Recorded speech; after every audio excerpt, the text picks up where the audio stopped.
Halos 40,000 pasahero na ang naitalang bumiyahe sa Manila North Port simula kaninang alas 12 ng madaling araw. Update tayo sa sitwasyon doon sa ulat on the spot ni Marisol Abduraman. Marisol?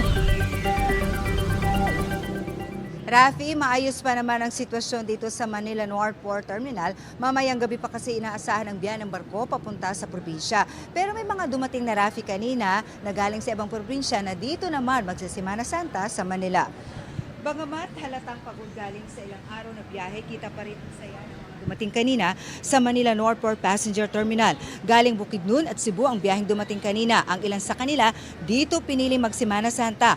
Maayos daw ang kanilang biyahe bagat mahirap daw dahil sa dami nga ng tao na bumabiyahe ngayon. Kalbaryo ito, Rafi, lalo na sa may mga kasamang bata at yung may maraming dalang mga bagahe. Mamayang gabi naman ang biyahe ng barko paalis dito sa Manila. Sa pinakahuling tala ng Philippine Coast Guard simula 12 midnight hanggang 6 a.m. kanina, umabot na sa 21,898 ang outbound passengers at 16,479 naman ang inbound sa lahat ng pantalan. Nasa heightened alert pa rin ang buong PCG at nasa 4,355 ang kanilang personnel na nakadeploy, Rafi, sa 16 na PCG districts. Ito, Rafi, yung mga nag-check sa mga motorbangka at ilang pang barko na nagbiyahe sa iba't ibang port terminal sa bansa.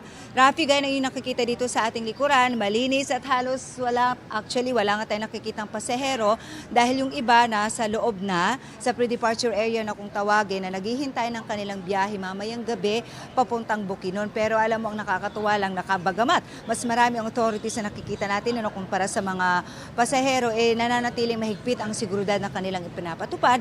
May help desk dito, meron din mga taga Coast Guard, may PNP rin na nakadeploy para matiyak na magiging maayos ang biyahe. Rafi. Maraming salamat, Marisol Abduraman.